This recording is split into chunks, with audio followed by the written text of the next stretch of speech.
प्रभु यीशु मसीह के मधुर और मीठे नाम में आप में से हर एक को जय मसीह। A very good evening to one and all. हम लोग प्रकाशित वाक्य के हमारे अध्ययन में आगे बढ़ रहे हैं। आज हम लोग प्रकाशित वाक्य 11वां अध्याय उसके तीसरे पद से 6ठे पद तक देखने वाले हैं। The book of revelation chapter 11 verse 3 to verse 6 and the subject for tonight is the two witnesses। आज शाम के जो हमारा मुख्य बात है वो है दो गवाह। जो मुख्य विषय है वो है दो गवाह और key words will be Revelation chapter 11 verse 3। जो मुख्य वचन होगा वो होने वाला है प्रकाशित वाक्य 11वां अध्याय उसका तीसरा पद। तो आइए हम लोग प्रार्थना करेंगे और हम लोग सीधे वचन में जाएंगे। आइए प्रार्थना करें। धन्यवाद देते हैं प्रभु आज शाम के लिए जो तूने हमको दिया। प्रभु प्रार्थना करते हैं जब हम तेरे वचन को देखते हैं, तेरे वचन से पहचानने की कोशिश करते हैं, तेरे नाम को और जानने की कोशिश करते हैं, हम में से प्रत्येक को मदद कर प्रभु ताकि हम तेरे को और अच्छे से जान सके। परमेश्वर प्रार्थना करते हैं कि तेरे पवित्र आत्मा की अगुवाई हम में से प्रत्येक के साथ में होने पाए। परमेश्वर मेरे साथ में जबकि मैं वचन से यहां से बहुत बात करने वाला हूं, जितने सुनने वाले लोग हैं हर एक के साथ में होने पाए ताकि हम अंत दिनों के बारे में भली भांति सीख सके और यह देख सके कि वो अंत दिनों का अध्ययन नहीं लेकिन वो तेरे पुत्र का प्रकाशन का अध्ययन है प्रभु। और प्रभु हमको मदद कर ताकि हम अपने आप को तैयार करें, दूसरों को तैयार करें। सारी बातों में तेरे नाम को महिमा देते हैं, यीशु के नाम से मांगते हैं, सुनो ग्रहण कर पिता, आमीन Amen. Let us begin from Revelation chapter 11 verse 3 to 6। कल हम लोगों ने पहला पद और दूसरे पद में हम लोगों ने देखा था। मैं एक बात आपको आज शाम के समय बताना चाहता हूं कि जब हम लोग इस पद को पढ़ रहे हैं, जब मैं इसका अध्ययन कर रहा हूं, जब मैं प्रकाशित वाक्य की पुस्तक का अध्ययन कर रहा हूं और इन बातों को जब मैं देख रहा हूं, ये बातें मेरे लिए ही बहुत ही मनोहर है, ये सब सीखने के लिए, ये सब जानने के लिए। और जितना ज्यादा मैं परमेश्वर के वचन में जा रहा हूं, जितना ज्यादा उसके बारे में अध्ययन कर रहा हूं, उतना ज्यादा मेरी भूख बढ़ रही है अध्ययन करने के लिए। और मैं जितना चीजें आपको बताता हूं, कभी 1 घंटा, कभी सवा घंटा, कभी 1 घंटा 20 मिनट, इस प्रकार से मैं आप लोगों का समय लेता हूं इस वचन से बताने के लिए। याद रखिए ये 1 घंटा 15 मिनट, 1 घंटा 20 मिनट जो मैं आपको बता रहा हूं, ये उसका आधा भी नहीं है जो परमेश्वर मुझे अपने वचन से सिखा रहा है। लेकिन कभी और होगा तो और चीजों को हम लोग वचन से देखेंगे। लेकिन अभी के लिए ये आधारभूत चीजें हैं, ये मूल बातें हैं जो हम लोग प्रकाशित वाक्य में से अध्ययन कर रहे हैं। नाउ कल मैंने आप लोगों को यह बताया था प्रकाशित वाक्य 11वां अध्याय जो है ये एक मुश्किल अध्याय है। प्रकाशित वाक्य के मुश्किल अध्यायों में से एक अध्याय है जिसको समझने के लिए मुश्किल है, इंटरप्रेट करने के लिए मुश्किल है, व्याख्या करने के लिए मुश्किल है। और हम लोगों ने कल मैंने आपको बताया था ये 10वां अध्याय और 11वें अध्याय का 14वां पद, 10 का 1 से लगा करके 11 का 14, ये दूसरा इंटरल्यूड है, मतलब विराम का समय है। जब प्रभु ने क्या किया, वो सातवीं तुरही फूके जाने से पहले वो एक विराम है। और फिर हम लोग पढ़ते हैं 15वें पद से हम लोग देखते हैं 7वीं तुरही फूकी गई। ये सारी चीजों को हम लोग देख रहे हैं। हम लोग देख रहे हैं कि ये जजमेंट के बीच में, ये न्यायों के बीच में ये इस प्रकार के इंटरल्यूड या इस प्रकार के विराम क्यों आते हैं। उसके 2 मुख्य कारण है। प्रोत्साहन करने के लिए जो लोग उस समय में जीवन जी रहे हैं और जो लोग प्रभु को स्वीकार कर रहे हैं उस समय में, 60 साल के समय में, वो लोग हार ना मान जाए, उनके प्रोत्साहन के लिए है। और साथ में उनको शांति प्रदान करने के लिए है कि अंत निकट है और प्रभु जल्द ही आने वाला है। अभी हम लोगों ने देखा था ये जो पूरा ट्रिबुलेशन समय है, जो क्लेश का समय बोलते हैं, this is 7 years period, 7 years जिसको हम लोग बोलते हैं ट्रिबुलेशन या फिर वो क्लेश का समय। अभी याद रखिएगा, why I repeat all these things every single day. ये सारी चीजों को मैं क्यों संक्षिप्त के अंदर फिर से सारांश आपको बताता हूं, because repetition is a mode of learning. जितना ज्यादा हम लोग उसको रिपीट करेंगे उतना ज्यादा हम लोग उसको सीखते जाएंगे। कई बार ऐसा होगा कि मैं आपको रिपीट कर रहा हूं लेकिन 2-3 दिन बाद में रिपीट करने का जरूरत नहीं, मैं बोलूंगा आपको पता चलेगा कि अगला क्या होने वाला है। And that's what we want to have that knowledge from the word of God. वही हम चाहते हैं कि परमेश्वर के वचन से हमको ऐसा ज्ञान मिले जो हमको पता चले कि आगे क्या होने वाला है। और मैंने आपको बताया था कि वो 7 साल का जो समय है उससे पहले कलीसिया उठा ली जाएगी, जिसको रैप्चर बोलते हैं। 7 साल के समय के बाद में यीशु मसीह दोबारा आएगा अपनी कलीसिया के साथ में और 1000 साल का राज्य स्थापित करेगा। मैंने आपको बताया कि इसके अंदर प्रभु न्याय उंडेल रहा है। हम लोगों ने देखा था प्रकाशित वाक्य 5वां अध्याय के अंदर कि परमेश्वर पिता जो सिंहासन पर बैठा है उसके हाथ में एक किताब है जिसपे 7 मोहर लिखी गई है। और वो 7 मोहर क्या है, वो 7 मोहर के न्याय है जो पूरे 7 साल के अंदर उंडेलने वाले हैं। और मैंने आपको बताया 6 मोहर खोली गई, 7वीं मोहर के द्वारा हम लोगों ने देखा जो 7 तुरही का न्याय आया, और 7वीं तुरही के न्याय के साथ में 7 कटोरे का न्याय आएगा, और वो अंतिम न्याय होगा जो जल्दी जल्दी रैपिड फायर राउंड जिसको बोलते हैं, जल्दी जल्दी एक के बाद में एक होगा, और उसके साथ में यीशु मसीह इस दुनिया में आएगा और अपने 1000 साल के समय को स्थापित करेगा। अभी हम लोग हैं 10वें अध्याय के अंदर। ये दूसरा इंटरल्यूड है। पहला इंटरल्यूड कब था, तीसरा कब होने वाला है? 3 इंटरल्यूड टोटल होंगे ये प्रकाशित वाक्य में। 3 विराम के समय होंगे जब प्रभु ने वो जो न्याय उंडेल रहा है उसको छोड़ करके प्रभु कुछ एंकरेजमेंट की बातें बता रहा है, प्रोत्साहन की बातें बता रहा है, आशीष के वचन दे रहा है, अनुग्रह के शब्द बोल रहा है, कुछ बातों को दिखा रहा है जो बहुत ही जरूरी है उस समय के लोगों के लिए जो उधर रह रहे हैं। अभी वो क्या क्या है कल का वीडियो में आप देख सकते हैं। कल का वीडियो का लिंक ऊपर दिया गया है, वो उसके अंदर आप लिंक के ऊपर कॉपी कीजिए, लिंक पे जाइए, सब्सक्राइब कीजिए, शेयर कीजिए दूसरों के साथ में, और उसको पढ़िए और सीखिए। नाउ हम लोगों ने देखा 11वां अध्याय के पहले और दूसरे पद के अंदर हम लोगों ने देखा कि परमेश्वर अपने इस वादे को, प्रतिज्ञा को पूरा करने वाला है। कल हम लोगों ने पढ़ा था 11 का 1 और 2 में परमेश्वर क्या बोलता है उसको, परमेश्वर बोल रहा है कि मैं अपने गवाहों को भेजूंगा। 11वां अध्याय में हम लोगों ने देखा परमेश्वर अपने गवाहों को भेज रहा है। 1260 दिन के लिए इजराइल जो है वो सुरक्षित स्थान पर रखा जाएगा, जो हम लोगों ने 11 का 2 में पढ़ा। वहां पर लिखा है वे पवित्र नगर को 42 महीने तक रौंदेगी और परमेश्वर अपने लोगों को सुरक्षित रखेगा। कितने महीने के लिए? 42 महीने के लिए, जो 1260 दिन है। हम लोगों ने प्रकाशित वाक्य 12वें अध्याय से भी देखा था कि वो 1260 दिन परमेश्वर अपने लोगों को सुरक्षित रखेगा, जब अन्य जाति के लोग आएंगे और इजराइल पे चढ़ाई करेंगे और इजराइल के नगर को और इजराइल के मंदिर को नाश करेंगे। Now we are right up until the end of the judgment. अभी हम कहां पर हैं? हम अंत में है। ये 60 साल का समय खत्म होने वाला है और हम अंत के समय के अंदर है। इसमें अभी नहीं, अभी तो हम लोग रैप्चर के समय के अंदर है कि प्रभु कभी भी अपनी कलीसिया को उठा सकता है। लेकिन ये जो 60 साल का समय चल रहा है, प्रकाशित वाक्य का अध्ययन चल रहा है, उसमें हम लोग देख रहे हैं 7वीं मोहर खोल दी गई है और 7वीं मोहर के द्वारा 7 तुरही का न्याय आया, 6ठी तुरही का न्याय हो चुका है, 7वीं आने वाला है। उसके बीच में जो गैप है 10वां अध्याय और 11वां अध्याय, उसके अंदर हम हैं और परमेश्वर ने इसके अंदर बोला कि वो 2 गवाहों को भेजेगा। अभी याद रखिए उस समय में जो लोग हैं, उस 7 साल के समय में जो लोग रहने वाले हैं, कई गवाह परमेश्वर उनको भेजेगा, कई लोगों को भेजेगा सुसमाचार प्रचार करने के लिए। उसमें से एक विटनेस होगा द बुक ऑफ रेवलेशन, प्रकाशित वाक्य की पुस्तक, जो लोगों को गवाही देगी, परमेश्वर के बारे में बताएगी कि आगे क्या होने वाला है, उन बातों को बताएगी, परमेश्वर की योजना को बताएगी, परमेश्वर के अनुग्रह को बताएगी, शैतान के अंत अवस्था को बताएगी। और फिर सिर्फ उतना ही नहीं है, हम लोगों ने देखा था 12,000 हर एक गोत्र से परमेश्वर इजराइलियों को चुनेगा। 1,44,000 लोग जो इजरायली लोग होंगे, जो 12,000 हर एक गोत्र से, 12 गोत्र से, वो 1,44,000 लोग घूम घूम करके प्रचार करेंगे। फिर मैंने आपको बताया और देखा था हम लोगों ने कि अन्य जाति के लोग भी जो समय बचाए जाएंगे वे लोग भी प्रचार करेंगे।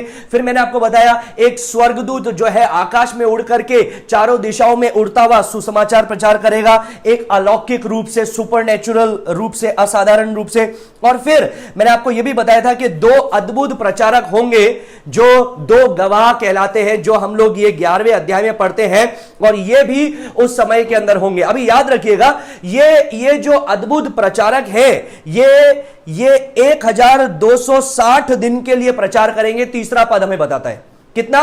1260 दिन।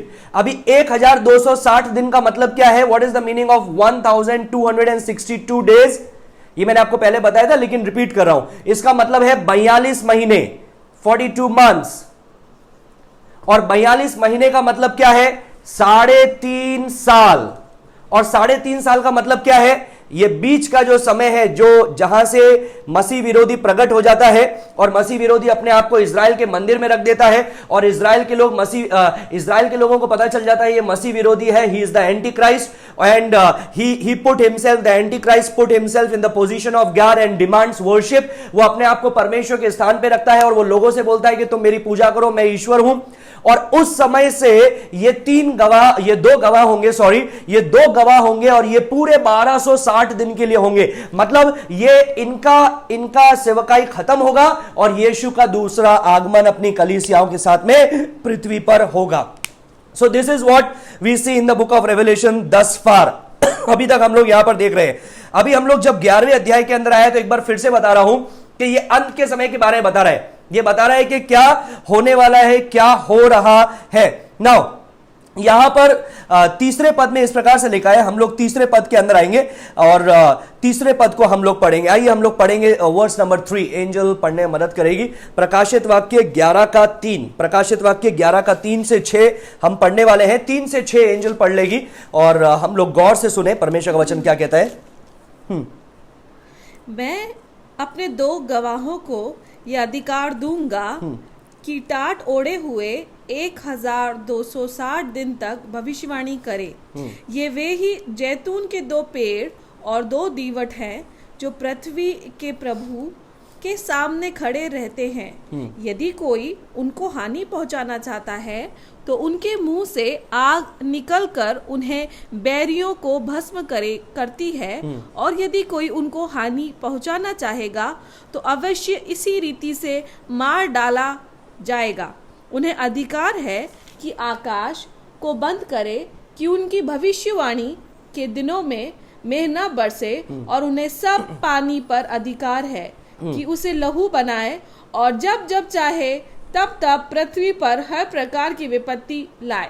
अभी याद रखिएगा, मैंने आपको बताया था 11वां अध्याय का पहला और दूसरे पद के अंदर क्या लिखा है।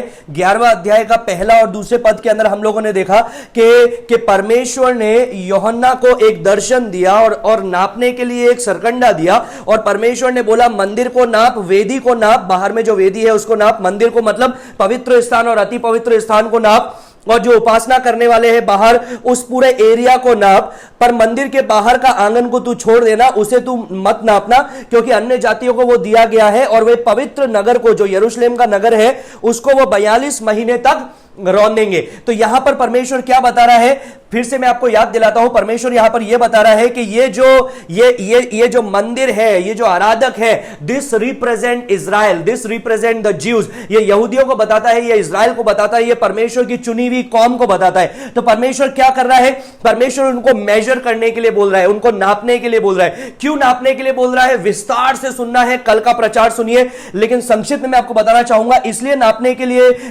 लिए बोल रहा है because that symbolize that they are my people, they are my possession. वो मेरे लोग हैं, वो मेरी प्रजा है। यूहन्ना देख रहा है, अभी तक उसने देखा कि दुष्ट आत्माओं पे दुष्ट आत्माएं अथाह कुंड से निकली। वो 4 दुष्ट आत्माएं फुरात नदी के ऊपर जो बांधी गई थी उनको छोड़ दिया गया, जो 20 करोड़ और दुष्ट आत्माओं को लेकर के एक तिहाई जो पृथ्वी के लोगों को नष्ट कर दिया। इतने सारे प्रलय के बीच में यूहन्ना को एक प्रश्न सूझ रहा होगा कि आखिर इजराइल का क्या होगा, आखिर परमेश्वर के लोगों का क्या होगा, आखिर परमेश्वर की चुने हुए कौम को क्या होगा, आखिर जो परमेश्वर ने इजराइल से वायदे की है, प्रतिज्ञाएं की है, उनका क्या होगा। तो परमेश्वर उसको याद दिला रहा है, यूहन्ना को परमेश्वर याद दिला रहा है कि ये मेरे लोग हैं, चाहे कुछ भी हो जाए, ताकि दुनिया से इधर से उधर हो जाए, शैतान आ जाए, दुष्टात्मा आ जाए, कोई भी विरोध करने के लिए आ जाए, ये मेरे लोग हैं और इनकी सुरक्षा की जिम्मेदारी मेरे ऊपर है। I will preserve them, I will protect them and I will provide for them. मैं उनको सुरक्षित रखूंगा, मैं उनको संरक्षित रखूंगा और मैं उनके लिए प्रबंध भी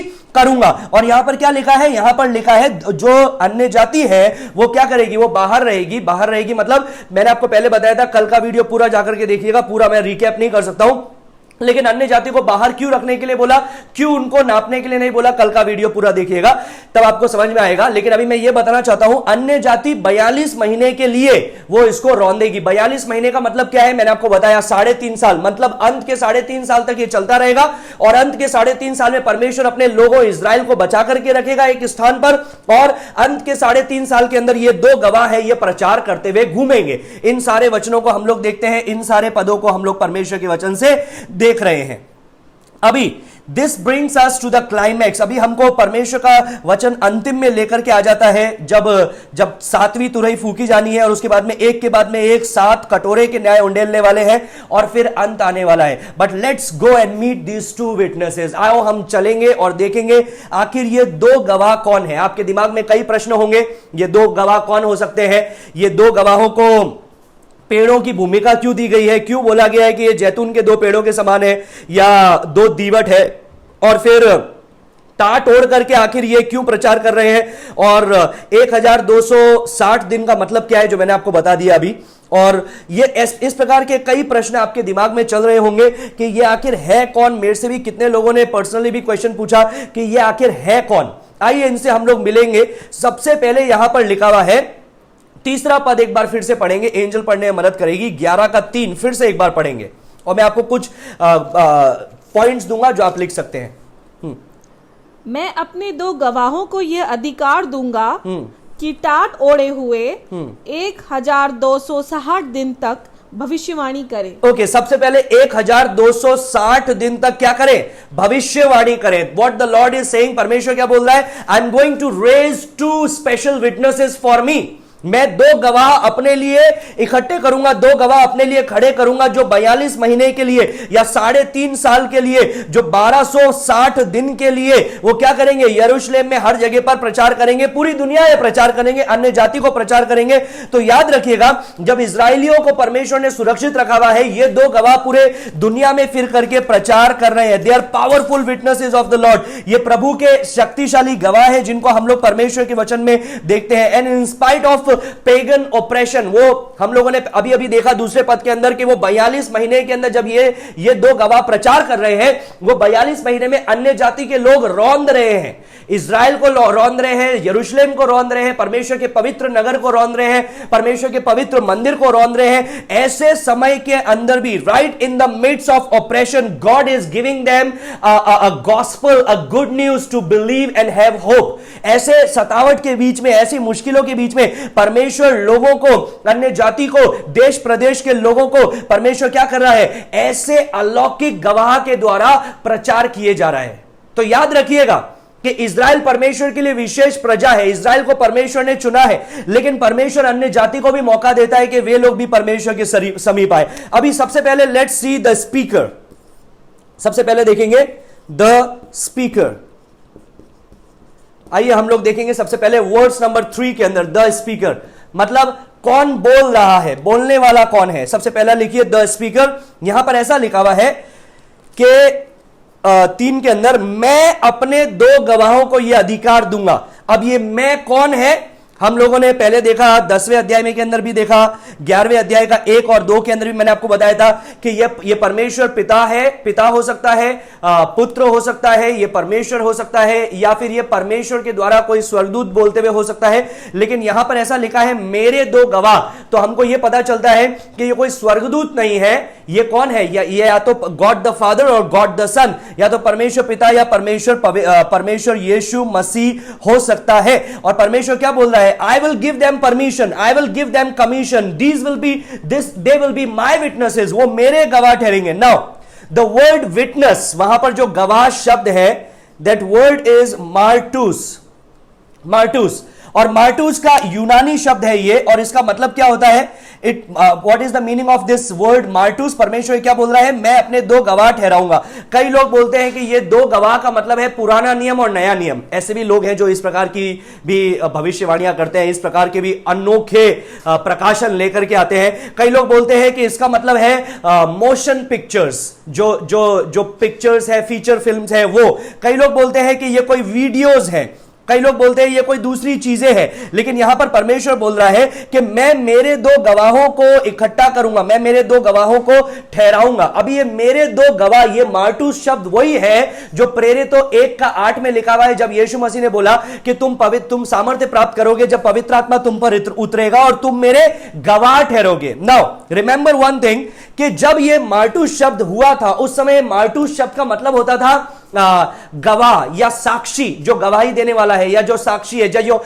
आंखों देखा हाल बताने वाला है, वो है मार्टूस। लेकिन क्या हुआ उस समय में? यीशु मसीह के लिए जो गवाह ठहरे, जो चेले थे और बाकी लोग थे, वे almost 80-90% of them they were killed, वो लोग मार दिए गए। जब उनको मार दिया गया तो उससे हमको एक अंग्रेजी शब्द मिला मार्टूस से, विच इज मार्टियर। तो क्या हो गया? अभी विटनेस का सिनोनिम हो गया डाइंग और मार्टियर्स।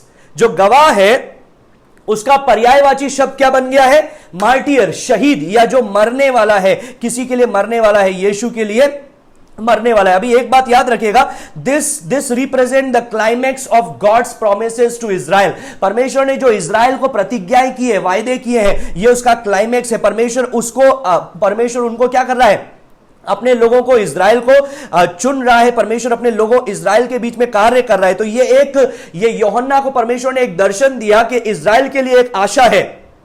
इज़राइल को परमेश्वर ने चुना है और इज़राइल के लिए एक आशा है, और साथ में इज़राइल के द्वारा बाकी लोगों के लिए भी एक आशा है। अभी एक सवाल हमारा उठता है कि यहां पर प्रभु बोल रहा है 2 गवाहों को यह अधिकार दूंगा। तो 2 गवाह क्यों आखिर? हम लोगों ने पहले देखा था कि 12,000 हर एक गोत्र से परमेश्वर चुनेगा, 1,44,000। तो 12,000 क्यों? 12 का क्या मतलब है वो हम लोगों ने देखा। 24 का क्या मतलब है वो हम लोगों ने देखा। 7 का क्या मतलब है वो हम लोगों ने देखा। अभी यहां पर एक सवाल खड़ा होता है कि आखिर 2 का मतलब क्या है। So let's see certain passages in Old Testament and in New Testament to find out this answer. सबसे पहले हम लोग पढ़ेंगे व्यवस्था विवरण उसका 17 का 6। आप लिखते जाइएगा, मैं इंग्लिश में पढ़ूंगा, फिर मैं उसको हिंदी में पैराफ्रेज करूंगा। व्यवस्था विवरण 17 का 6 लिखते जाइए। सबसे पहला व्यवस्था विवरण 17 का 6, वहां पर ऐसा लिखा है, on the testimony of 2 or 3 witnesses a person is to be put to death, but no one is put to death on the testimony of only one. क्या लिखा है? 2 प्राण दंड के योग्य ठहरे, वह एक ही साक्षी से न मारा डाला जाए, एक साक्षी से न मारा डाला जाए, किंतु 2 या 3 मनुष्यों की साक्षी से मार डाला जाए। लेकिन 2 या 3 मनुष्यों की साक्षी से मार डाला जाए। So there we see 2 or 3 witnesses. Let's come to Deuteronomy chapter 19 verse 15। व्यवस्था विवरण 19 का 15। व्यवस्था विवरण 19 का 15। किसी मनुष्य के विरुद्ध किसी प्रकार के अधर्म या पाप के विषय में, चाहे उसका पाप कैसा भी क्यों ना हो, एक ही जन की साक्षी ना सुनना। एक ही जन की साक्षी मत सुनना, परंतु 2 या 3 साक्षियों के कहने से बात पक्की ठहरे। 2 या 3 साक्षियों के कहने से बात पक्की ठहरे। एक और पद लिखिए, गिनती उसका 35 का 30। Numbers chapter 35 verse 30। उसको लेने की जरूरत नहीं, मैं ऐसा आपको पढ़ के बताऊंगा इंग्लिश में। It says anyone who kills a person is to be put to death as a murderer only on the testimony of witnesses, but no one is to be put to death on the testimony of only one witness। एक ही गवाह की साक्षी पे किसी को मत मार डालो, 2 या 3 गवाहों की साक्षी जरूरी है। इब्रानियों 10 का 28 नए नियम से भी इसके बारे में लिखा हुआ है। इब्रानियों 10 का 28 में ऐसा लिखा है कि जो anyone who rejected the law of Moses died without mercy on the testimony of 2 or 3 witnesses। जो मूसा की व्यवस्था को तोड़ता है या इंकार करता है, वो 2 या 3 गवाहों के जरिए उसको क्या किया जाता, मार डाला जाता है। मत्ती 18 का 16। मत्ती 18:16। Matthew chapter 18 verse 16। There it says, but if they will not listen, take 1 or 2 other along. 1 या 2 जनों को उसके पास में लेकर के जाओ, ताकि वो 2 गवाह के अंदर 2 या 3 गवाहों से वो मामला सुलझाया जा सके। यूहन्ना 8 का 17 लिख दीजिए। यूहन्ना 8 का 17, वहां पर भी ये लिखा हुआ है, जब व्यवस्था की बात आती है कि 2 In your own law it is written that the testimony of 2 witnesses is true। तुम्हारे ही ग्रंथों के अंदर या तुम्हारे ही व्यवस्था में ऐसा लिखा है कि 2 गवाहों की जो साक्षी है वो सच मानी जाती है। और ये कौन कह रहा है? यीशु मसीह कह रहा है। So there are many instances like that. एक और चीज, यीशु मसीह ने जब अपने चेलों को भेजा, 70 चेलों को भेजा या 72 चेलों को भेजा, तो उसने क्या करा? 2-2 कर करके चेलों को अपने आगे भेजा सुसमाचार प्रचार करने के लिए। तो इन चीजों को जब हम देखते हैं तो हम देख सकते हैं कि इन 2 को परमेश्वर ने चुना है ताकि to seal the judgment and also to bring the gospel. सुसमाचार तो लेकर के आएंगे, लेकिन 2 साक्षी के ऊपर के उन्होंने बात नहीं सुनी, परमेश्वर का सुसमाचार नहीं सुना लोगों ने। जब इन्होंने पूरे 1260 दिन के लिए पूरे विश्व में प्रचार करते रहे अंत दिन के बारे में, न्याय के बारे में, लेकिन लोगों ने उनकी बातों को नहीं सुना। तो यही चीज ये बता रहा है, परमेश्वर यहां पर बताने की कोशिश कर रहा है कि वो 2 गवाहों के द्वारा वो सील हो जाएगा, उनका जो जजमेंट है वो सील हो जाएगा। So we see 2 witnesses granted authority from God the Father और फ्रॉम लॉर्ड जीसस क्राइस्ट। यहां पर हम देखते हैं 2 गवाहों को क्या किया परमेश्वर ने, पिता ने और यीशु मसीह ने क्या किया? चुन करके रखा। And they are to give testimony of God. उनको बोला गया है कि परमेश्वर की गवाही देने के लिए, यीशु मसीह की गवाही देने के लिए, सुसमाचार बताने के लिए और न्याय की बात भी बताने के लिए। और तीसरे पद में यहां पर ऐसा लिखा है, 12 का 3 में लिखा है, मैंने समझ में आ गया आपको, 2 गवाह समझ में आ गया। उसके बाद में लिखा है दे विल प्रोफेसाई। वे क्या करेंगे? वे भविष्यवाणी करेंगे। Now I want to make this word very clear to you tonight. आज शाम को आपको बहुत स्पष्ट रीति से बताना चाहता हूं। प्रोफेसी, प्रोफेसी इसका मतलब क्या होता है? What is the meaning of the word, sorry not CISY, what is the meaning of the word prophecy? इसका मतलब क्या होता है? भविष्यवाणी। क्या इसका यह मतलब है नई नई चीजें? नहीं। ये जब इस कॉन्टेक्स्ट में हम लोग देख रहे हैं, परमेश्वर का वचन सील किया जा चुका है। इब्रानियों 1:1 में हम लोग देखते हैं कि पहले प्राचीन दिनों में परमेश्वर ने हमसे अलग अलग जरिए बात किया। परमेश्वर ने भविष्यवक्ताओं के द्वारा, परमेश्वर ने स्वर्गदूतों के द्वारा अलग अलग जरिए हमसे बात किया, सपनों के द्वारा, दर्शनों के द्वारा। लेकिन इन अंत दिनों में प्रभु हमसे अपने पुत्र के द्वारा बात कर रहे हैं। तो याद रखिएगा, जो कोई व्यक्ति रात में सोया और सुबह उठ करके बोला, ओ प्रभु मुझे स्वर्ग के बारे में यह बता रहा है, वो भविष्यवाणी नहीं है। That may be true, that may not be true. यह परमेश्वर का वचन भविष्यवाणी है। और देखिए कि मनुष्य की मानसिकता भी कैसी है कि जब सही परमेश्वर का वचन सिखाया जाता है, एक एक करके परमेश्वर का वचन बताया जाता है, तो यह बोरिंग हो जाता है। लेकिन जो रात में सोता है, सुबह उठ करके बोलता है मैं स्वर्ग गया, और एक बड़ा सा उसका फोटो बनता है, एक बड़ा सा उसका पेज छपता है, और फिर वो बोलता है मैं नरक गया, स्वर्ग गया, वहां पर मैंने क्या क्या देखा, और उसके 10 मिलियन, 15 मिलियन, 20 मिलियन फॉलोअर्स एक साथ में हो जाता है, because people want to hear those kind of prophecy.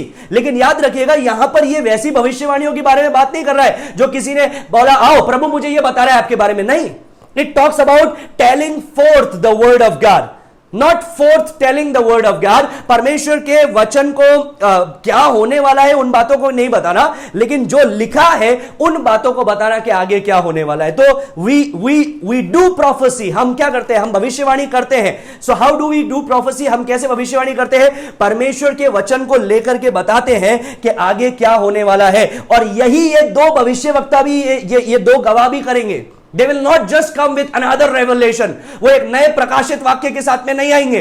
हालांकि परमेश्वर उनको खड़ा करने वाला है, हालांकि वो आश्चर्य कर्म करने वाले हो रहे हैं, लेकिन ये अपनी शक्ति से, अपने सामर्थ्य से नहीं आएंगे। ये परमेश्वर के सामर्थ्य से आएंगे और परमेश्वर के लिखे हुए वचन को उपयोग में लेंगे। तो मेरे प्रियो, जितने लोग सुन रहे हैं, सुनिए, आप गौर से सुनिए, इस बात को नोट कर लीजिए। जो लोग बिना परमेश्वर का वचन लेकर के प्रचार करते हैं या पढ़ते हैं और फिर जो मन में आता है बोलते जाते हैं, they are not really true to the word of God. They are not really serious to the word of God. कई लोगों को मैंने ये बोलते हुए सुना है, अरे भाई मैं तो बस खोलता हूं और प्रकाशन ऐसा मुझे आ जाता है। मुझे नहीं पता है वो कहां से प्रकाशन आता है। ऐसे ही लोग फिर ऐसी ऐसी बातें करते हैं जो परमेश्वर के वचन में नहीं है। 29 अप्रैल को कोरोना खत्म हो जाएगा, 30 मार्च को कोरोना खत्म हो जाएगा, 48 घंटे के अंदर कोरोना को मैं जड़ से मिटा दूंगा। मैं यहां से प्रार्थना कर रहा हूं, दुबई में आग भेज रहा हूं कि दुबई से कोरोना मिट जाएगा। और उनके लाखों फॉलोअर्स हैं। Why? Because they talk such kind of foolish words, what people want to hear. I may sound angry, but I'm angry because when I see people don't take the word of God serious and then claim to be the prophet of the Lord, I wonder what kind of prophecy they do and what kind of God they serve. जब मैं लोगों को देखता हूं कि लोग परमेश्वर के वचन को गंभीरता से नहीं लेते हैं, जो मन में आता है बोलते जाते हैं, और फिर बोलते हैं परमेश्वर की ओर से भविष्यवक्ता हूं, मुझे नहीं पता है कि क्या भविष्यवाणियां निकल रही है उनके मुंह से और कौन से परमेश्वर की वो सेवकाई करते हैं। Are they profit for profit, to earn profit? क्या वो इसलिए भविष्यवक्ता है कि कमा सके, या इसलिए भविष्यवक्ता है जो परमेश्वर के वचन का प्रचार कर सके? याद रखिए, जितने लोगों ने सही रीति से प्रचार किया उन लोगों को गालियां और पत्थर ही खाने पड़े। ये पूरे वचन के अंदर हम लोग देखते हैं। और ये दो भविष्यवक्ताओं के साथ में भी वैसा ही होगा, हम लोग अंत में देखेंगे। लेकिन प्रभु इनको खड़ा करने वाला है। हालेलुया।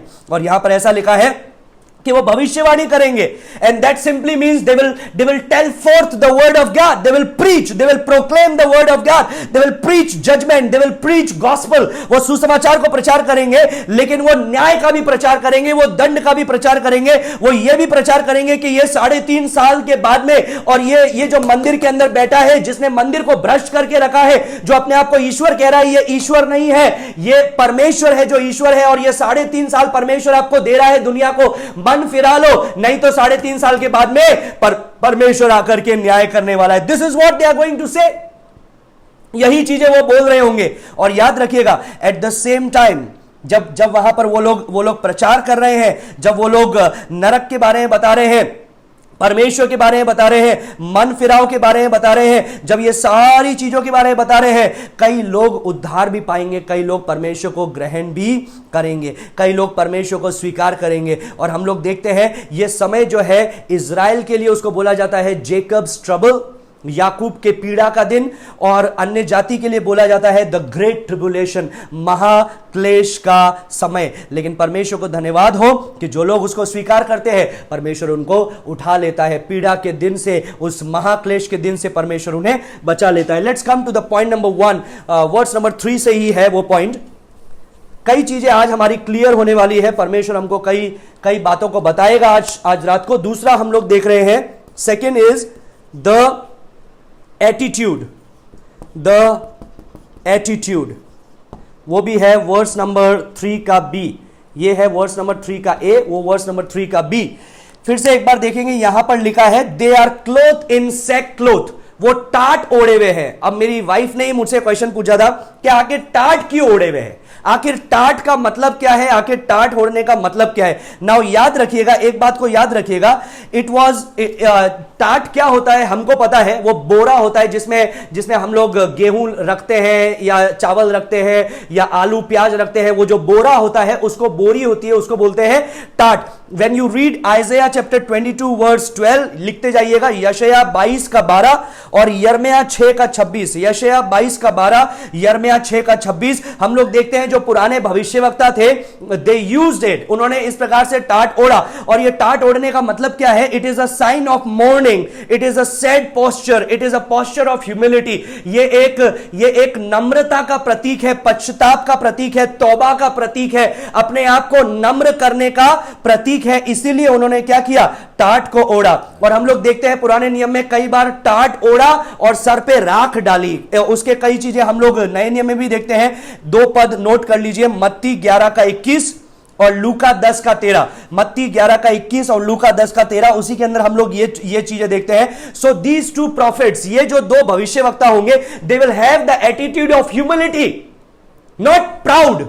ये घमंडी नहीं होंगे, इनके पास में एक स्वभाव होगा। कैसा स्वभाव होगा, नम्रता का स्वभाव, दीनता का स्वभाव, शोक का स्वभाव, सैडनेस एंड सॉरो।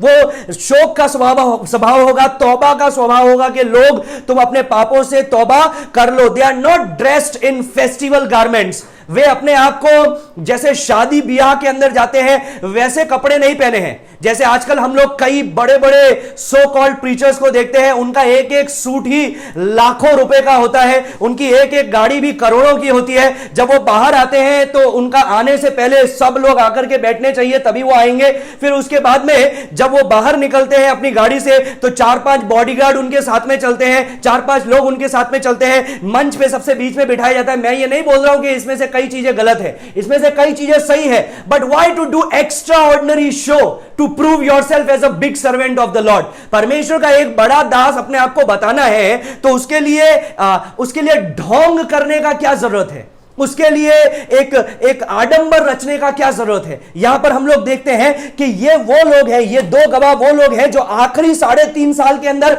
दुनिया को हिला दिया। क्योंकि जब वो लोग मरे तो हम लोगों ने देखा, जब वो लोग मरे और 3.5 दिन तक उनकी लाश नगर में पड़ी रही तो लोगों ने एक दूसरे को तोहफे देना चालू किया। They started celebrating the moment. वो आनंद मनाने लगे कि चलो अच्छा हुआ ये 2 मर गए, मतलब इतना तकलीफ दे करके रखा था। So they were really zealous preachers, but with humility, with sorrow, with sadness. They were preaching, they were not happy because they were preaching judgment and damnation. क्यों टाट ओढ़ करके? क्योंकि वो उनको पता है कि हम किसका प्रचार कर रहे हैं, हम यीशु के दूसरे आगमन का प्रचार कर रहे हैं और इनमें से कई लोग नरक में जाने वाले हैं। सो दे नो इट कि ये न्याय का प्रचार है, ये कंडेमनेशन का प्रचार है। And that's why this was their attitude, ये था उनका एटीट्यूड। नाउ याद रखिएगा, जब हम पुराने नियम में हम लोग देखते हैं याकूब को जब पता चला कि उसका बेटा यूसुफ, जब उसको बाकी भाइयों ने आकर के बोला तेरे बेटे यूसुफ को जंगली जानवरों ने मार डाला, खा लिया, तो उसने क्या किया, उसने अपने वस्त्र को फाड़ करके टाट ओढ़ा। हम लोग देखते हैं दाऊद जब एब्नेर के मर्डर के बारे में उसने सुना तो उसने क्या किया, वो टाट ओढ़ लिया। हम लोग देखते हैं स्पेशली समरिया के अंदर हम लोग देखते हैं कि दो माएं थी। जब उधर में युद्ध चल रहा था तब हम लोगों ने देखा कि इतना अकाल पड़ गया था कि उनके पास में खाने के लिए कुछ नहीं था। तो समरिया के अंदर दो माएं थी, उन्होंने क्या किया, उन्होंने बोला कि एक दिन मेरे बच्चे को उबाल के खाएंगे, एक दिन तेरे बच्चे को उबाल के खाएंगे। तो पहले दिन एक मां ने अपने बच्चे को उबाला और खाया, और दूसरे दिन जब दूसरी मां की बारी आई अपने बच्चे को उबालने की, तो उसने झगड़ा चालू कर दिया और वो राजा के पास में आए। जब राजा के पास में आए तो राजा ने जब ये हालत को सुना तो उसकी रूह इतनी कांप गई कि उसने अपने वस्त्र को फाड़ा। राजा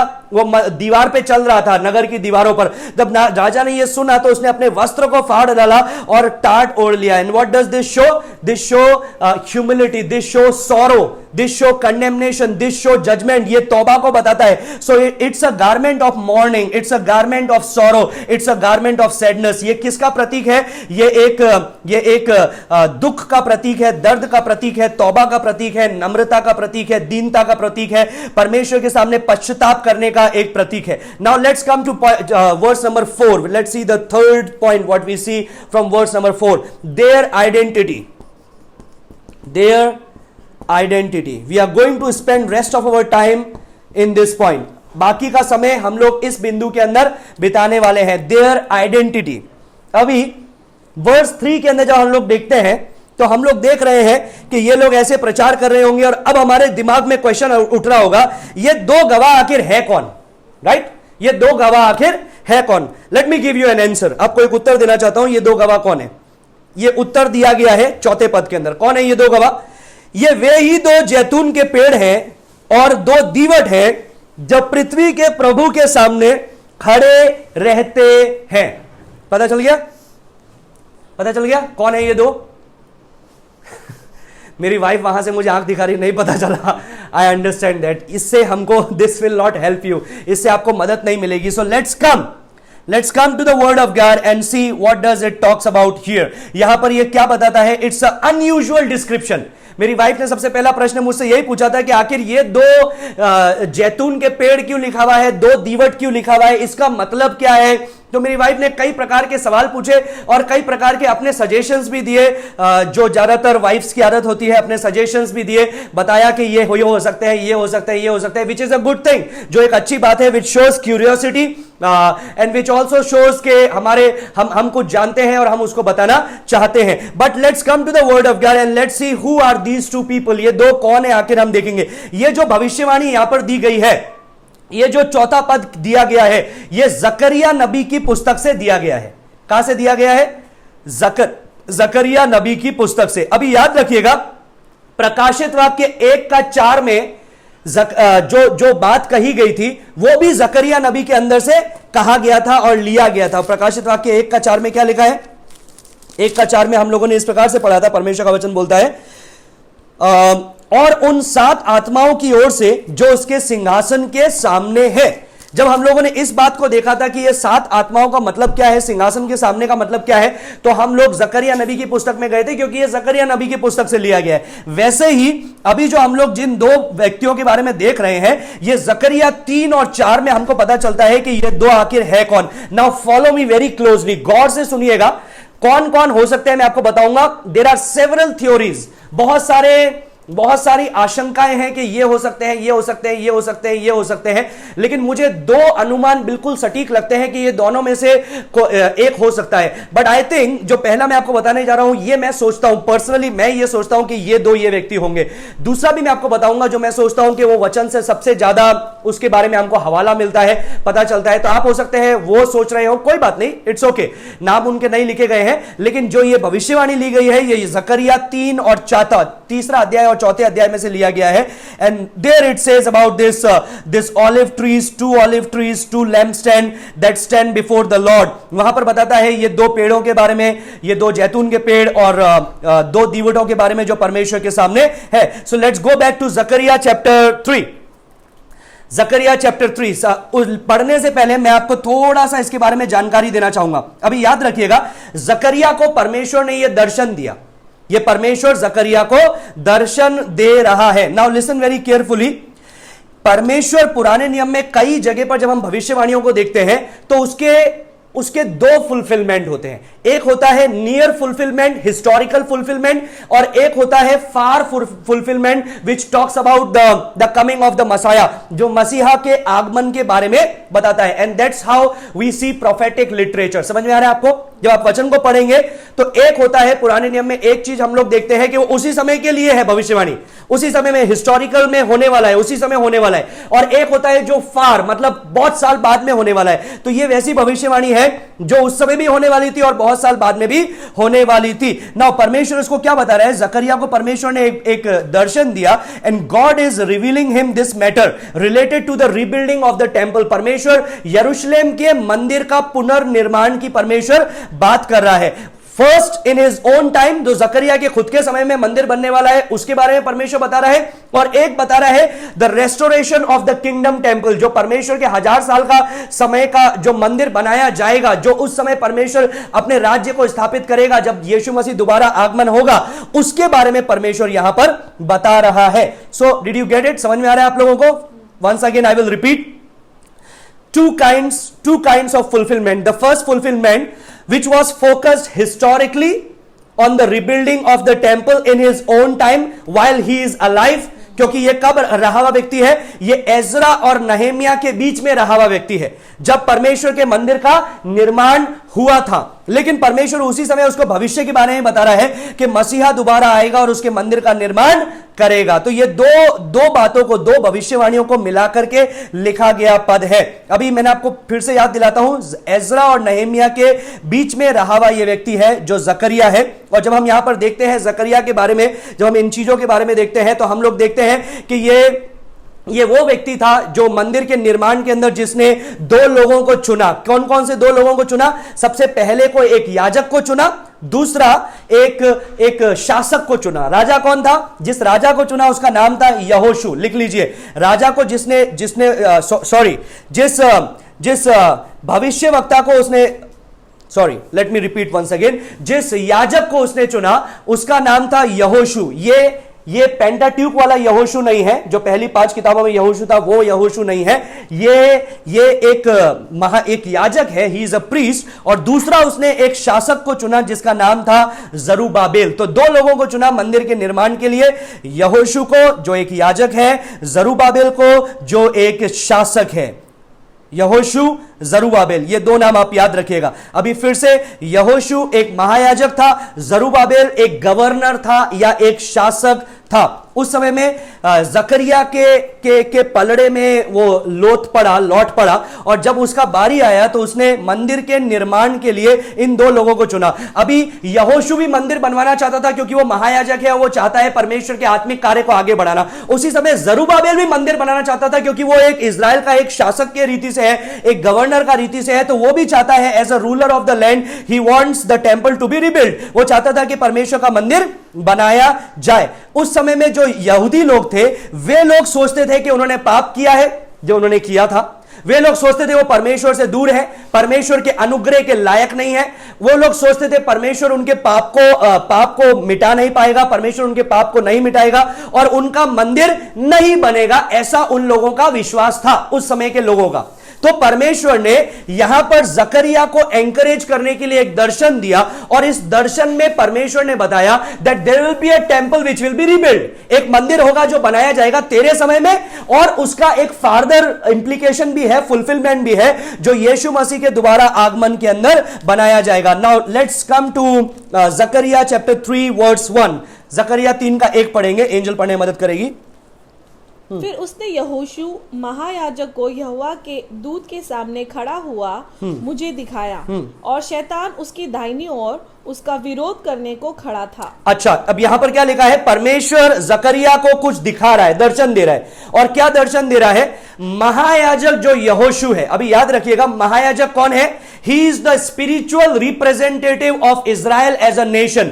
इजराइल का वो आत्मिक प्रतिनिधित्व करने वाला एक व्यक्ति होता है जिसको महायाजक बोलते हैं। तो यहां पर क्या लिखा है कि परमेश्वर के सामने उसने किसको खड़े हुए देखा? उसने उस महायाजक को खड़े हुए देखा। अभी महायाजक कौन है? क्या नाम लिखा हुआ है?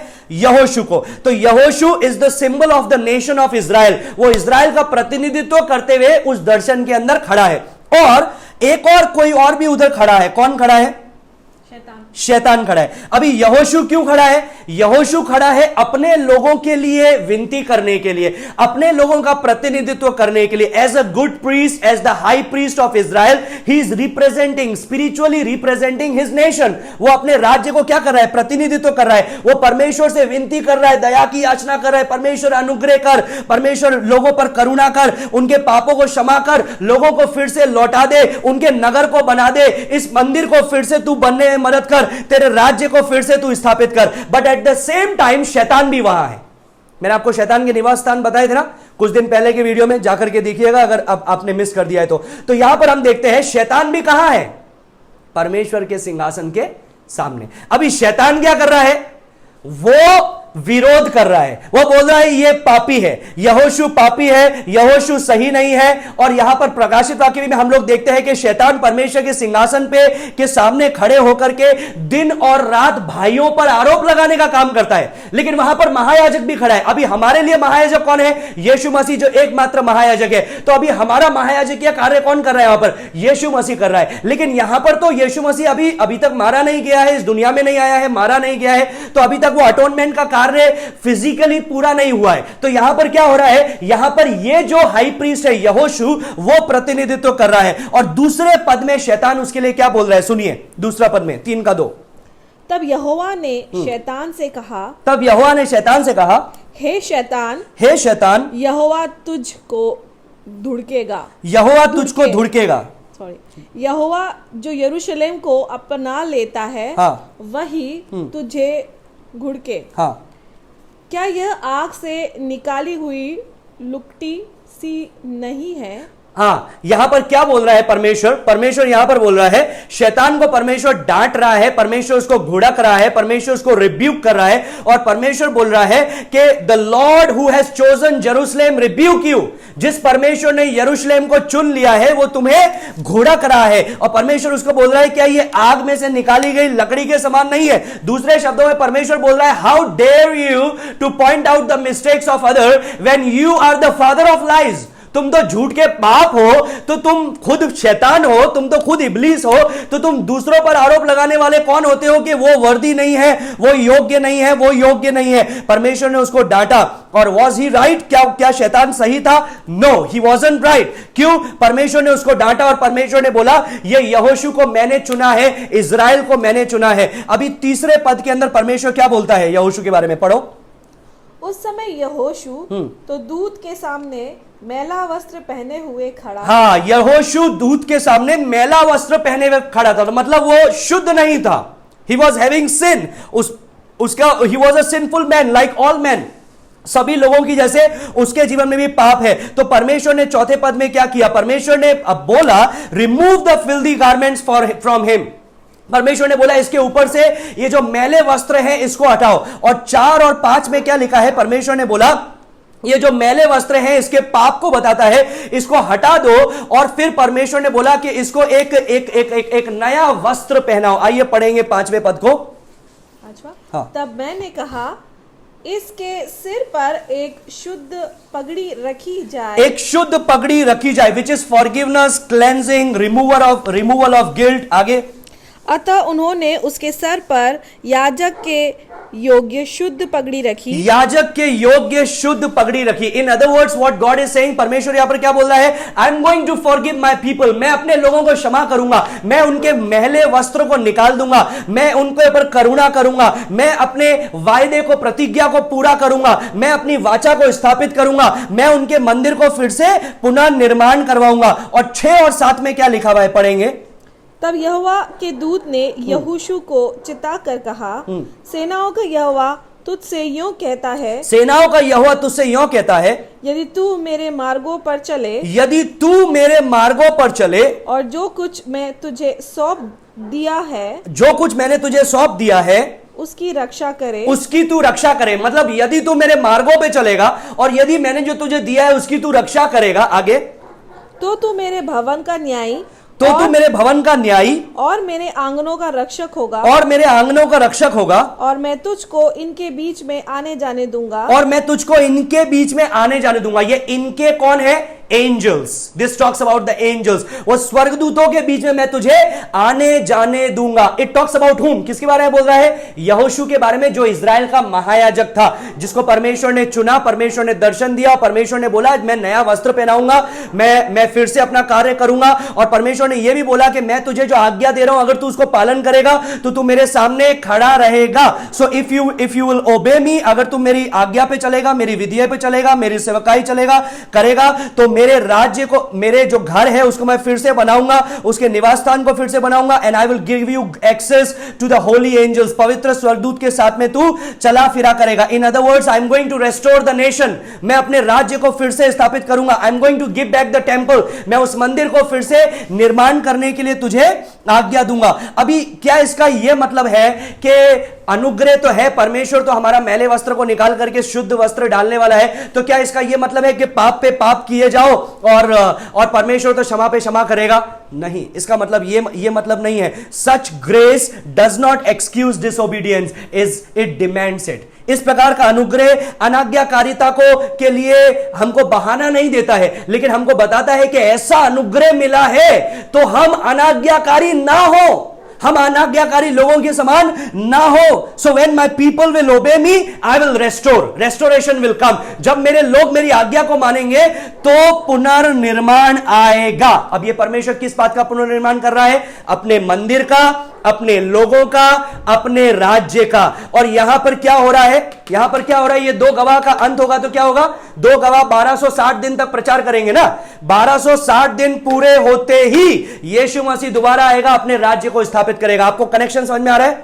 Are you getting it? क्या आपको कनेक्शन समझ में आ रहा है दोनों के बीच में? Verse number 8, now listen to verse number 8। अभी ये सुंदर होता जाएगा, परमेश्वर का वचन अद्भुत है। 8वां पद, हे यहोशू, हे यहोशू महायाजक, महायाजक, तू सुन ले, तू ये सुन ले, और तेरे भाई बंधु हाँ, जो तेरे सामने खड़े हैं, हाँ, वे भी सुने, वे भी सुन ले, क्योंकि वे मनुष्य शुभ शकुन है। हाँ, सुनो, मैं अपने दास हाँ, शाख को प्रकट करूंगा, मैं अपने दास हाँ, शाख को प्रकट करूंगा, मैं अपने दास शाख को प्रकट करूंगा। हाँ, शाख। I will send, हाँ, right, I will send my servant the branch, servant the branch, underline कर दीजिए, दास और शाख। दास किसको बोला गया है? मरकुस रचित सुसमाचार में देखते हैं, यीशु मसीह ने बोला मैं सेवा करवाने के लिए नहीं आया हूं, सेवा करने के लिए आया हूं। तो this is the prophecy about the Messiah.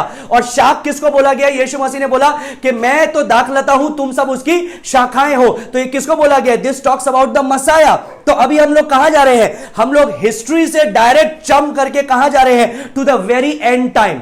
हम लोग इतिहास से, जो उस समय परमेश्वर मंदिर को रेस्टोर करने वाला है, उस जगह से उछल करके सीधे भविष्य में जा रहे हैं, जब परमेश्वर अपने नगर को, अपने राज्य को फिर से स्थापित करेगा। अभी सुनिए 9 और 10 में क्या लिखा है। उस पत्थर को, ये पत्थर का किसको बोला गया है? उस कोने के पत्थर, यीशु मसीह की फिर से भविष्यवाणी की गई है। आगे, उस पत्थर को देख जिसे मैंने यहोशू के आगे रखा है, यहोशू के आगे रखा है। उस एक ही पत्थर के ऊपर 7 आंखें बनी हैं, 7 आंखें बनी है। सेनाओं के यहोवा की यही वाणी है। हाँ, देख, मैं उस पत्थर पर खोद देता हूँ और इस देश के अधर्म को एक ही दिन में दूर कर दूंगा। एक ही दिन में दूर कर दूंगा। ये एक ही दिन कौन सा दिन है? ये वो दिन है जिस दिन यीशु मसीह दोबारा आएगा, और उसी दिन शैतान बांध दिया जाएगा, नरक में अथाह कुंड में डाल दिया जाएगा, दुष्टात्माओं को हटा दिया जाएगा, अपवित्र लोगों को हटा दिया जाएगा, और पवित्र लोगों को 1000 साल के समय में लेकर के जाया जाएगा। तो परमेश्वर बोल रहा है उस एक ही दिन में मैं ये सारे कार्य को कर दूंगा। आगे 10th वर्स, हाँ, उसी दिन तुम अपने अपने भाई बंधुओं को दाखलता और अंजीर के वृक्ष के नीचे आने के लिए बुलाओगे। So what does this talks about? ये क्या बता रहा है? This talks about the messianic kingdom which is 1000 years, जो 1000 साल का समय होगा मसीहा का, उसके बारे में ये बता रहा है कि you will be united together, कि तुम एक साथ फिर से हो जाओगे, तुम एक साथ शांति में रहोगे, पवित्रता में रहोगे, अल्टीमेट फाइनल ग्लोरियस रेस्टोरेशन। ये अंतिम के बारे में बता रहा है जो परमेश्वर फिर से रेस्टोरेशन करने वाला है। So Zakaria is seeing the near fulfillment as well as he is seeing the far fulfillment. समझ में आया? जो जकरिया है वो उस समय भी मंदिर को बनते हुए देख रहा है और भविष्य में भी मंदिर को बनते हुए देख रहा है। जो ये 1260 दिन के बाद में यीशु मसीह आएगा, 1000 साल के समय के अंदर लेकर के जाएगा और मंदिर का पुनर्निर्माण होगा और धार्मिकता का पुनर्निर्माण होगा। इस दुनिया में धार्मिकता फिर से राज करेगी, यीशु मसीह उसको राज करने वाला होगा। So God choose Joshua the high priest, परमेश्वर ने यहोशू को चुना जो महायाजक है। He chose Joshua to stand before him and to be cleansed. उसने यहोशू को चुना कि वो उसके साथ में खड़ा रहे, उसका जो मैला वस्त्र है हटा दिया जाए, शुद्ध वस्त्र पहना जाए और वो मंदिर का पुनर्निर्माण करे इजराइल के लिए। And will bring them back from captivity, उस बंधुआई से वापस लेकर के आए। बाय द वे, ये 1260 दिन जब अन्य जाति के लोग यरूशलेम के मंदिर को और यरूशलेम को रौंद रहे हैं, तब परमेश्वर के लोग कहां रहेंगे? 1260 दिन के लिए 12वें अध्याय में कल हम लोगों ने देखा था, परमेश्वर उनके लिए एक नियुक्त स्थान रखा हुआ है जहां पर वो स्त्री 1260 दिन के लिए रहेगी। वो स्त्री किसको बोला गया है? इजराइल की प्रजा को बोला गया है। सो उस कैप्टिविटी से परमेश्वर उनको फिर से निकाल करके लेके आएगा and it will be restored. अभी ये जकरिया 3 के अंदर हम लोगों ने यहोशू से मिले और हम लोगों ने कई अद्भुत दर्शन को यहोशू के द्वारा देखे। आइए हम लोग 4था अध्याय में जाएंगे and we will see Zerubbabel, what Zerubbabel is used by God, how Zerubbabel is used by God. परमेश्वर ने जरुब्बाबेल को कैसे एक की प्लेयर के रूप में उपयोग में लिया है। 4 का 1 से 3 पढ़ेंगे। फिर जो दूत मुझसे बातें करता था, उसने आकर मुझे ऐसा जगाया जैसे कोई नींद से जगाया जाए। हाँ, ये जकरिया को फिर से परमेश्वर एक दर्शन दे रहा है, उसको जगा रहा है, कुछ बातें बता रहा है। क्या? मैंने कहा एक दीवट है। ये हम लोगों ने देखा था, अभी देखा है, अभी आगे पढ़ेंगे। जो संपूर्ण सोने की है और उसका कटोरा उसकी चोटी पर है। हाँ। और उस पर उसके 7 दीपक हैं। हाँ। जिनके ऊपर बत्ती के लिए 7 नालियां हैं। दीवट के पास जैतून के 2 वृक्ष हैं, एक उस कटोरे की दाहिनी ओर और दूसरा उसकी बाईं ओर। हाँ, ये क्या लिखा हुआ है? ये दीवट के बारे में लिखा हुआ है जिसके ऊपर 7 क्या लिखा है? लैम्प्स, दीपक है। फिर हम लोगों ने 2 ऑलिव ट्रीज के बारे में देखा, 2 जैतून के पेड़ों के बारे में देखा। अंडरलाइन कर दीजिए, लैम्प स्टैंड को अंडरलाइन कर दीजिए जो सोने का है, और ऑलिव ट्रीज को अंडरलाइन कर दीजिए जिसके बारे में परमेश्वर यहोवा बता रहा है। अभी बताइए, ये जो लैम्प स्टैंड है ये किसको बताता है? एंजल, क्या तुम मुझे वो पास करोगी मनोरा, वो इजराइल का? मैं आपको उसको दिखाना चाहता हूं। ये इसके बारे में बात हो रही है, आप देख सकते हैं यहां पर, इसके बारे में ये बात हो रही है कि ये क्या है? ये एक मेनोरा है जिसको इजरायली जिसको बोलते हैं, और इसके अंदर 7 इसकी शाखाएं निकली हुई है और इसके ऊपर दीपक है, 7 दीपक। और परमेश्वर ने यहां पर क्या बोला कि इसके ऊपर में एक कटोरा होगा। तो ये 7 शाखाएं हैं, इसके ऊपर में एक कटोरा है। मैं आपको उसकी पिक्चर दिखाऊंगा थोड़ी देर के अंदर, कैसा हो सकता है, इमेजिनेशन है। और इसको सोचिए, ये मनोरा है, ये किसको बताती है? ये उस 7 ज्योतियों को बताती है या दीपकों को बताती है जो यहां पर लिखा हुआ है। और इसके ऊपर बताया गया है एक बाउल रखा हुआ है, और इस बाउल के ऊपर हम लोग देखते हैं वो बाउल किस लिए है? For oil, for pouring out oil. तो वो बाउल के ऊपर में यहां पर 7 नालियां बनी हुई है कि इसके अंदर कभी तेल खत्म नहीं हो रहा है। वो तेल उस कटोरे से निकल करके वो 7 नालियों के द्वारा डायरेक्ट इसमें जा रहा है, मतलब किसी के द्वारा ये नहीं जल रही है। This is a automatic thing, ये एक ऑटोमेटिक चीज है। और फिर यहां पर परमेश्वर हमको यहां पर यह भी बता रहा है कि इसके ऊपर 2 ऑलिव ट्रीज हैं। तो यहां पर हम लोग क्या देख रहे हैं? 2 शाखाओं को हम लोगों ने देखा, जैतून की शाखाओं को। तो यहां पर क्या देख रहे हैं? वो जलते किससे हैं? कौन से तेल से जलते हैं? जैतून के तेल से उनको जला करके रखा जाता है। तो जैतून के तेल के लिए वो शाखाएं हैं जिससे तेल निकल रहा है, कटोरे के अंदर तेल जमा हो रहा है और यहां पर जा रहा है। मतलब without any human influence I am going to achieve it. परमेश्वर क्या बोल रहा है? बिना किसी मनुष्य के प्रभाव के या बिना किसी मनुष्य के सामर्थ्य के, मनुष्य के द्वारा मैं इसको अपने आप से करूंगा, मैं इसको अपने आप से पूरा करूंगा। Now let me show you the picture, how would it look. मुझे नहीं पता है आपको ये स्पष्ट रीति से दिखेगा या नहीं दिखेगा, but I am trying to give you a glimpse of it. आप यहां पर देख सकते हैं, ये इस प्रकार से हो सकता है। Let me give you another picture. जिससे 7 अलग अलग शाखाएं निकल रही है, वो 7 जो है वो कटोरे से निकल करके उसके अंदर जा रही है। आप यहां पर देख सकते हैं उस दीवट को, दीपक को। तो it would be something like this, ये इस प्रकार से हम लोग देख सकते हैं, इस प्रकार से हो सकता है। So again what God is reminding us here, परमेश्वर यहां पर क्या बता रहा है? परमेश्वर बता रहा है कि ये सेल्फ किसी मनुष्य के कार्य की जरूरत नहीं पड़ेगी, ये मैं अपने ही आप से अपने राज्य को स्थापित करूंगा। आइए हम लोग आगे पढ़ेंगे, 4 से 6 पढ़ेंगे, 4, 5, 6। तब मैंने उस दूत से जो मुझसे बातें करता था पूछा, हे मेरे प्रभु, ये क्या है? हाँ, मैंने उस दूत से पूछा कि आखिर ये है क्या? जो दूत मुझसे बातें करता था उसने मुझको उत्तर दिया, क्या तू नहीं जानता तू नहीं जानता कि ये क्या है? हाँ, मैंने कहा, हाँ, हे मेरे प्रभु, मैं हाँ, नहीं जानता। तब हाँ, उसने मुझे उत्तर देकर कहा, जरूब्बाबेल के लिए यहोवा का यह वचन है। जरूब्बाबेल के लिए यहोवा का ये वचन है। क्या लिखा है? जरूब्बाबेल के लिए यहोवा का ये वचन है। अब जरूब्बाबेल कौन है? जरूब्बाबेल वो शासक था जिसको परमेश्वर ने मंदिर के निर्माण के लिए चुना। और यहोशू कौन था? यहोशू वो महायाजक था जिसको परमेश्वर ने मंदिर के निर्माण के लिए चुना।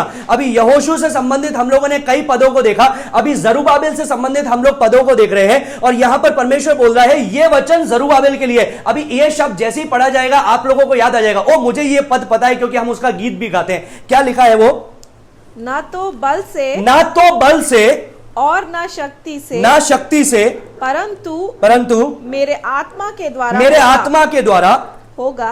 ये होगा, ना तो बल से ना शक्ति से, पर मेरी आत्मा के द्वारा ये होगा। Not by might not by power but by my spirit says the Lord. शक्ति से नहीं, सामर्थ्य से नहीं, लेकिन मेरे आत्मा के द्वारा ये होगा। दूसरे शब्दों में परमेश्वर क्या बोल रहा है? I want Zerubbabel to know this. मैं चाहता हूं कि जरूब्बाबेल को यह पता चल जाए that without any human agency, without any human might, बिना मनुष्य के सामर्थ्य के, बिना मनुष्य के तकनीक के, और विदाउट एनी ह्यूमन पावर, बिना मनुष्य की शक्ति के, I am going to keep my Israel alive.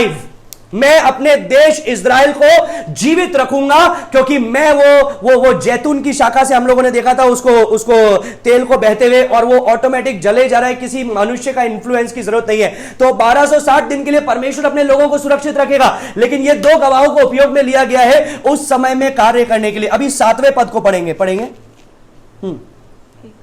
हे बड़े पहाड़, तू क्या है?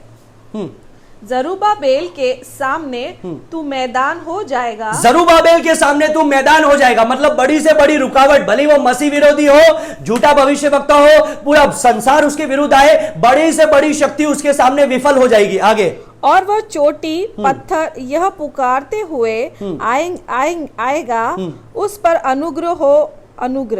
उस पर अनुग्रह हो। आगे, 8वां, हाँ। फिर यहोवा का यह वचन मेरे पास पहुंचा। आगे, जरूब्बाबेल ने अपने हाथों से इस भवन की नींव डाली है। हाँ, उसने अपने हाथों से इस भवन की नींव डाली है, और वही अपने हाथों से उसको तैयार भी करेगा। तब तू जानेगा कि सेनाओं के यहोवा ने मुझे तुम्हारे पास भेजा है। हाँ। क्योंकि किसने छोटी बातों का दिन तुच्छ जाना है? हाँ। यहोवा अपनी इन 7 आंखों से सारी पृथ्वी पर दृष्टि करके साहुल और जरूब्बाबेल के हाथ में देखेगा और आनंदित होगा। हाँ। तब मैंने उसे फिर पूछा। तब इतना काफी है, 11 से 14 तक अब हम फिर से पढ़ेंगे, लेकिन याद रखिए यहां पर जो 2 जैतून के पेड़ बताए गए हैं वो क्या बताए गए हैं? परमेश्वर क्या बोल रहा है कि ये परमेश्वर जलाए रख रहा है इसको।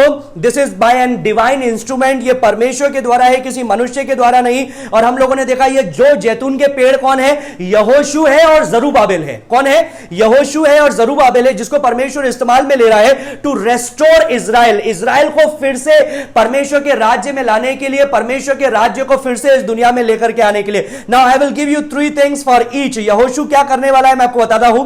पहला चीज, he is an instrument for spiritual revival, आत्मिक बेदारी के लिए, जागृति के लिए 3.5 साल तक प्रचार करेगा, 1260 दिन प्रचार करेगा, आत्मिक जागृति के लिए एक रिवाइवल लेकर के आएगा। दूसरा, he would bring a revival among the people of God and among the Gentiles, अन्य जाति में और परमेश्वर के लोगों के बीच में रिवाइवल लेकर के आएगा। And at the same time he will bring restoration to the house of Israel, Israel के घराने के लिए वो रेस्टोरेशन को या पुनर्निर्माण को फिर से लेकर के आएगा। जरूबाबेल का काम क्या है? यहां पर हम लोग देखते हैं जरूबाबेल वो मंदिर का निर्माण करेगा परमेश्वर के सामर्थ्य के साथ में। और दूसरा चीज हम लोग देखते हैं, जरूबाबेल को इस्तेमाल में लिया जाएगा मंदिर के निर्माण करने के लिए। और तीसरा चीज हम लोग देखते हैं जो सबसे महत्वपूर्ण है, He will restore the kingdom, परमेश्वर के राज्य को वो क्या करेगा? पुनर्निर्माण करेगा। अभी listen to this is the final component. Let's go to verse number 11. You will really be excited if you are with me. 11, हाँ पढ़े। तब मैंने उससे फिर पूछा, ये 2 जैतून के वृक्ष क्या हैं? हाँ, ये 2 जैतून के वृक्ष कौन है, क्या है? जो दीवट की दाहिनी बाईं ओर है। हाँ। फिर मैंने दूसरी बार उससे पूछा, जैतून की दोनों डालियां क्या है? ये दोनों डालियां क्या है? हाँ। जो सोने की दोनों नालियों के द्वारा अपने में से सुनहरा तेल उंडेलती है। हाँ। उसने मुझसे कहा, क्या तू नहीं जानता कि ये क्या है? मैंने कहा, हे मेरे प्रभु, मैं नहीं जानता। तब उसने कहा, इनका अर्थ ताजे तेल से भरे हुए वे 2 पुरुष हैं, जो सारी पृथ्वी के पास हाजिर रहते हैं। इतना ही लिखा है। इंग्लिश में लिखा है, these are the 2 anointed ones who are standing by the Lord of the whole earth. और यही चीज लिखा हुआ है 11वें अध्याय में। आइए प्रकाशित वाक्य में फिर से जाएंगे। प्रकाशित वाक्य 11वां अध्याय और उसका 4था पद पढ़ेंगे। प्रकाशित वाक्य 11 का 4 जल्दी से निकालेंगे। प्रकाशित वाक्य 11 का 4, उसमें क्या लिखा है? These are the 2 olive trees and the 2 lampstand that stand before the Lord of the earth. पढ़े। ये वे ही जैतून के 2 पेड़ हैं और 2 दीवट है जो पृथ्वी के प्रभु के सामने खड़े रहते हैं। पृथ्वी के प्रभु के सामने खड़े रहते हैं। The same wordings in the book of Zechariah, the same wordings in the book of Revelation. I think these 2 are Joshua and Zerubbabel. ये 2 कौन है? यहोशू है और जरूबाबेल है। Now when we come back to the book of Revelation, जब हम लोग प्रकाशित वाक्य में हम लोग देख रहे हैं तो हम लोग क्या देख रहे हैं? ये जो 2 है, जैसे यहोशू और जरूबाबेल को इस्तेमाल में लिया गया था उस समय के इतिहास के अंदर, परमेश्वर ने उनको इस्तेमाल में लिया इजराइल को पुनर्निर्माण करने के लिए, मंदिर का पुनर्निर्माण करने के लिए। हम लोग देखते हैं यहां पर भी ये जो 2 गवाह हैं ये पुनर्निर्माण करने के लिए बुलाए गए हैं। ये 2 गवाह अपने गवाही का अंत करेंगे और यीशु मसीह आएगा और अपने राज्य को 1000 साल के समय के अंदर लेकर के जाएगा। And the new temple will be rebuild on, जो नया मंदिर है which will be in the millennial kingdom, जो यीशु के मिलेनियल किंगडम 1000 साल के राज्य के समय होगा, वो बनाया जाएगा। सो वी सी, हम लोग इन दोनों के बीच में एक कनेक्शन देखते हैं and that shows us that who they are. ये इसलिए इससे हमको पता चलता है कि ये कौन है। लेकिन एक और मैं स्पेकुलेशन लगाता हूं, एक और अनुमान भी सही हो सकता है। मैं सोचता हूं जोशुआ, यहोशू और जरूबाबेल सही है, क्योंकि वहां पर हम लोग बहुत सारा कनेक्शन देखते हैं, कॉन्टेक्स्ट देखते हैं, तो वही हमको पता चलता है। लेकिन एक और है जो मुझे लगता है कि वो भी हो सकते हैं। जब हम लोग 5वां और 6ठा पद पढ़ेंगे, 5 और 6 पढ़ेंगे 11 का। हाँ। यदि कोई उनको हानि पहुंचाना चाहता है, यदि कोई उनको हानि पहुंचाना चाहता है तो उनके मुंह से आग निकलकर उनके बैरियों को भस्म करती है। मुंह से आग निकल करके उनके बैरियों को भस्म करती है। आगे, और यदि कोई उनको हानि पहुंचाना चाहेगा तो अवश्य इसी रीति से मार डाला जाएगा। इसी रीति से मार डाला जाएगा। आगे, उन्हें अधिकार है कि आकाश को बंद करे, कि उनकी भविष्यवाणी के दिनों में में न बरसे, कि उनके भविष्यवाणी के दिनों में 3.5 साल तक बरसात नहीं हो। आगे, और उन्हें सब पानी पर अधिकार है कि उसे लहू बनाए, और जब जब चाहे तब तब पृथ्वी पर हर प्रकार की विपत्तियां लाए। हाँ, इतना काफी है। जब जब चाहे पृथ्वी पर हर प्रकार की विपत्तियां लाए। Now this could be Joshua and Zerubbabel and this could be Moses and Elijah. ये मूसा और एलिया भी हो सकता है। क्यों? उसके बहुत सारे कारण हैं। पहला कारण मैं आपको बताता हूं। पहला कारण यह है कि हम लोग जब एलिया को देखते हैं, एलिया के जीवन को हम लोगों ने देखते हैं परमेश्वर के वचन में, तो हम लोग देखते हैं दूसरा राजा पहला अध्याय के अंदर उसने आकाश से आग बरसा करके परमेश्वर के बैरियों को नष्ट कर दिया। पहला राजा 17वां अध्याय याकूब 5:17, उसके अंदर हम लोग देखते हैं उसने प्रार्थना की और बरसात नहीं हुई। तो हो सकता है कि ये या एलिया है, और मूसा भी हो सकता है, क्योंकि हम लोगों ने देखा कि यहां पर जो जो प्लेग्स लिखे हुए हैं कि वो पानी को लहू में बदल देगा, और जो जो महामारियां यहां पर दिखते हैं, हम लोग देखते हैं कि ये पहले भी मूसा के द्वारा हुई है। निर्गमन 7वां अध्याय, 8वां अध्याय, 9वां अध्याय, 10वां अध्याय। पहला कारण यह है। दूसरा कारण यह है कि मूसा और एलिया, जब हम परमेश्वर के वचन में भविष्यवाणियों का अध्ययन करते हैं तो इन दोनों के ही नाम हम लोग भविष्यवाणियों में पाते हैं। पहला है मलाकी 4 अध्याय, उसका पहला पद लिखते जाइएगा, मलाकी 4:1। दूसरा मलाकी 4:5 और 6, मलाकी 4:1 और 5 और 6, मलाकी 4:1 और 4:5 और 6। वहां पर क्या लिखा है? Before the final day of the Lord Elijah will come. परमेश्वर के आगमन से पहले एलिया आएगा। जो यहूदी हैं वो सचमुच में इंतजार कर रहे हैं कि एलिया आएगा परमेश्वर के दिन से पहले। और मूसा के बारे में व्यवस्था विवरण 18:15 में क्या लिखा है? लिख दीजिए, व्यवस्था विवरण 18:15 से 18। ड्यूटेरोनॉमी चैप्टर 18 वर्स 15 थ्रू 18, वहां पर लिखा है that a prophet like Moses will come. मूसा के समान एक भविष्यवक्ता आएगा। तो यहूदी लोग सचमुच में, जो ट्रेडिशनल यहूदी लोग हैं, ऑर्थोडॉक्स यहूदी लोग हैं, वे लोग इंतजार कर रहे हैं कि अंत दिन में मूसा आएगा और एलिया आएगा, and they will lead us into the millennial kingdom. वो हमको प्रभु के साल के अंदर लेकर के जाएंगे।